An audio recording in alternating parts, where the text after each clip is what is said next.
Well guys, the I support the current thing tosspots are back and giving us more comedy gold as they do their very best to make out the country agrees with their side in the Israel-Palestine conflict, which it's gotta be said has really ramped up in the past few days with shitweasels screaming about a ceasefire in a country 3,000 miles away from the conflict itself. Like the dumbest motherfucker that ever lived.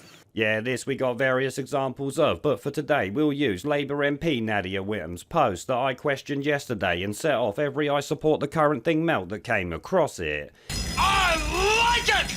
Yeah, as any who knows me will remember, I do love salty bitches, and this post got me a few of them, who used epic mental gymnastics and cognitive dissonance after their vagina got a bit sore.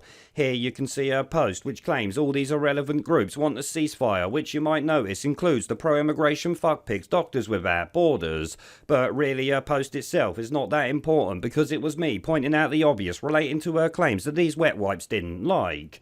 You probably don't think I'm a very nice guy. Do you?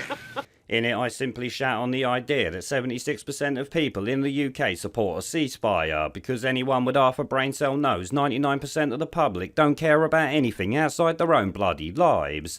This naturally pissed off the idiots who are desperate to claim the entire country supports them, and to prove their point, they actually quoted YouGov. Yeah, a bunch of Ukraine flag-waving lefties who hate the Tories tried to use the fact that a Tory created YouGov as a way to give it credibility. This naturally made me roll over with laughter because, as we know, YouGov are about as reliable when it comes to polls as Diane Abbott is with basic bloody maths. Plus, and probably more importantly, polls are not there to convey public opinion, are they? They're done to shape it, as I've said 100 times before. They do not and likely never will be a real reflection on what the country thinks, because as you know, they only ask, what, a couple of thousand people?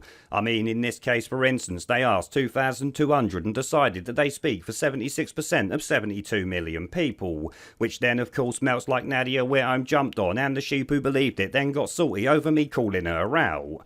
This I absolutely love, because we literally have idiots quoting YouGov polls as gospel, which is like saying a politician tells the truth or the BBC does great journalism.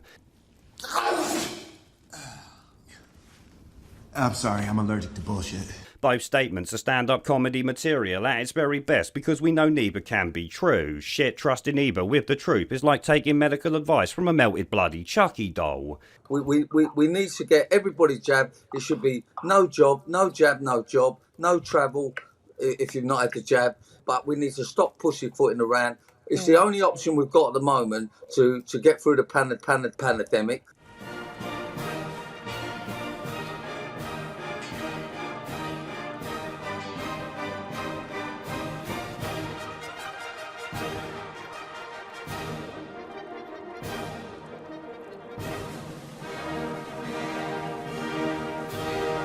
Pandemic. We're off!